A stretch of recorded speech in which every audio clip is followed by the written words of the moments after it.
So we're making a determination now. Do we go to Chicago, or do we go to a place like New Orleans, where we have a great governor, Jeff Landry, who wants us to come in and straighten out a very nice section of this country that's become quite tough, quite bad. From the potential deployment of National Guard troops in New Orleans, you heard there, to Chicago. President Trump is going full steam ahead in his pledge to stop the violence. Let's bring in former U.S. Attorney John Fishwick. Great to see you as always. So the president does not appear to be swayed in the slightest by the judge's ruling in California, as you know, just recently saying the deployment of National Guard troops to L.A. was illegal. The difference, it seems, with Louisiana's governor is he is saying, John, they support the possibility of troops. What do you make of this when it comes to domestic matters? How critical is having that state input, that state invitation? Well, I'm sure President Trump and his team would prefer to have the governor of a given state given their consent and wanting the National Guard troops brought into a given city. But nevertheless, under the federal law that deals with calling up the National Guard in a given state, the president does not need the permission of the governor to call up the National Guard. That law gives broad power to President Trump and any president to call up the National Guard, whether the governor wants the president to do that or not. Nevertheless, I think there'll be fewer lawsuits if a governor consents to the National Guard being called up. It'll make probably the job easier for the National Guard. So I'm sure President Trump wants the governor to go along with him, but under the law, it is not a requirement. Well, it seems like the White House would be appealing the California ruling. As you know, this started with D.C. The president saying that D.C. is a template. We'll see how much further this goes. John, also want to bring to your attention another legal battle we are watching. The Trump administration getting ready to defend the president's sweeping tariffs before the Supreme Court. But the Treasury Secretary seems to have a backup plan. He cited Section 338 of the Smoot-Hawley Tariff Act of 1930. Many experts calling it a disaster. I've got an article pulled up that I was reading on the U.S. Senate historical page, and it used that language repeatedly. What's to say that that won't happen here? What do you make of this? Well, Dee, the Trump legal team is dusting off a number of old laws. This is the Smoot-Hawley Act of 1930. It came at a bad time in our country. Obviously, that was around the time of the Great Depression, so it did not work out well then. But it is another law that gives President Trump the ability to impose tariffs.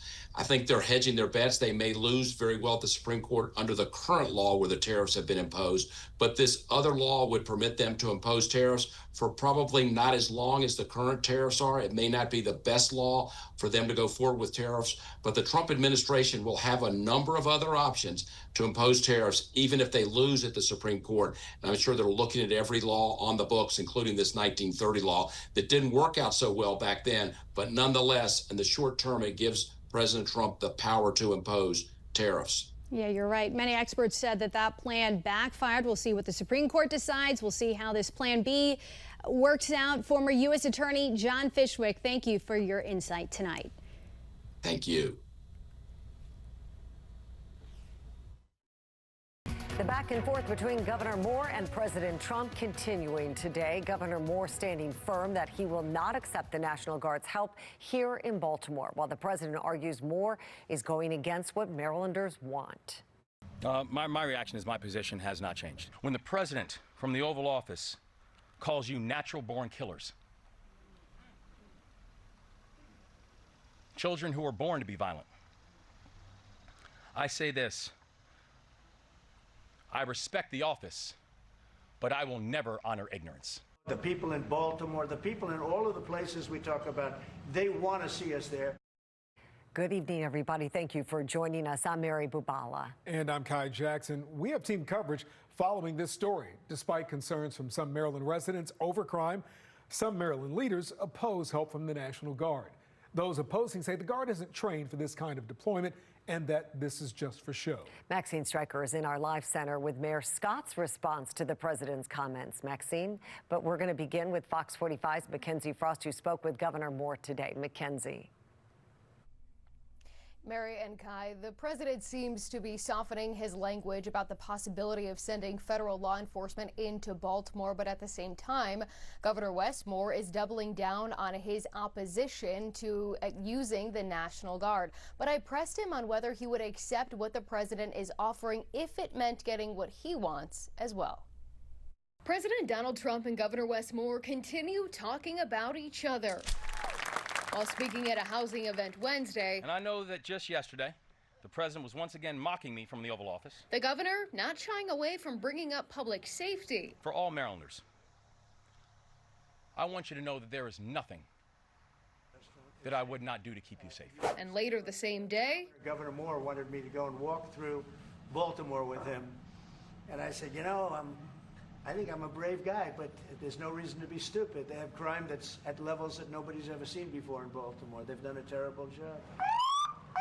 while Baltimore has seen historic drops in homicides and non-fatal shootings this year, the Trump administration maintains federal law enforcement may be an option. We go into Baltimore, straighten it out very quickly. But after saying this just Tuesday, We're going to do it anyway. We have the right to do it because I have an obligation to protect this country. And that includes Baltimore. now President Trump says he'll be waiting for his phone to ring. The people in Baltimore, the people in all of the places we talk about, they want to see us there. And I think we're pretty much waiting till we get asked, and properly. Because we're doing them a big service. That call will likely never come from Governor Wes Moore, who has staunchly opposed using the National Guard to curb crime in Baltimore. My position has not changed. Would you accept the National Guard if it meant that it came with the additional federal law enforcement resources that you are looking for, if it meant including the ATF and the FBI and other additional resources? The National Guard is not trained for this. The National Guard is trained for things like natural disasters and emergencies and deploying overseas. I have too much respect for the members of our National Guard to put them on missions that they are not trained for. But if that meant coming with the additional resources that we're seeing that the president sent both, like he's doing in D.C., would you accept it? I would hope the president is more serious of a leader than to say the only way I'll give you something that's useful is to give you something ridiculous. While the mayor in Washington, D.C. has accepted the federal law enforcement help, even signing an executive order Tuesday requiring local cooperation indefinitely, Moore maintains he knows what the people in Baltimore want. I have spent my time in the communities.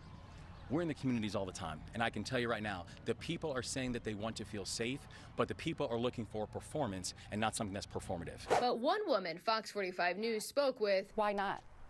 Why wouldn't you want your city to be safer? knows firsthand what it's like to lose a loved one in the streets of Baltimore.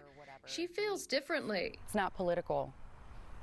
This is about people's family members' blood spilled on the street. In a statement to Fox 45 News, a White House spokeswoman notes Baltimore is the fourth most dangerous place in the country, adding, while Democrats like Governor Moore ignore this sad reality, President Trump will always advocate for the safety of the American people.